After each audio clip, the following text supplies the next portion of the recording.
బుల్లితెరపై తన మాటలతో, నవ్వులతో అందరినీ అల్లరించే యాంకర్ విష్ణుప్రియ భీమినేని ఇప్పుడు పెను వివాదంలో చిక్కుకున్నారు. గ్లామర్ డోస్ పెంచుతూ సోషల్ మీడియాలో ఆమె చేస్తున్న రచ్చ చివరకు పోలీస్ స్టేషన్ వరకు చేరింది.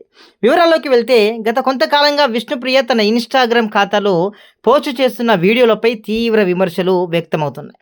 కేవలం డబ్బు కోసమే ఆమె అర్ధనగ్న ప్రదర్శనలు చేస్తుందని, సమాజానికి తప్పుడు సంకేతాలు పంపిస్తుందని ఏఐఎస్ఎఫ్ నాయకులు మండిపడుతున్నారు. విజయవాడలోని సూర్యారావుపేట సైబర్ క్రైమ్ పోలీసులను ఆశ్రయించిన నాయకులు విష్ణుప్రియపై ఫిర్యాదు చేశారు. యువతను తప్పుదోవ పట్టించేలా అశ్లీల వీడియోలు చేస్తున్న ఆమెపై తక్షణమే క్రిమినల్ కేసులు నమోదు చేయాలని డిమాండ్ చేశారు. అంతేకాకుండా అశ్లీలతను ప్రోత్సహిస్తున్న ఆమె ఇన్‌స్టాగ్రామ్ ఐడిని కూడా వెంటనే బ్లాక్ చేయాలని పోలీసులకు విన్నవించుకున్నారు. ఒక సెలబ్రిటీ హోదాలో ఉండి బాధ్యత మరిచి ప్రవర్తిస్తున్నారంటూ ఆమెపై ఆగ్రహం వ్యక్తం చేస్తున్నారు. మరి ఈ ఫిర్యాదుపై పోలీసులు ఎలాంటి చర్యలు తీసుకుంటారు? విష్ణుప్రియ దీనిపై ఎలా స్పందిస్తారు అనేది ఇప్పుడు ఇండస్ట్రీలో హాట్ టాపిక్గా మారింది.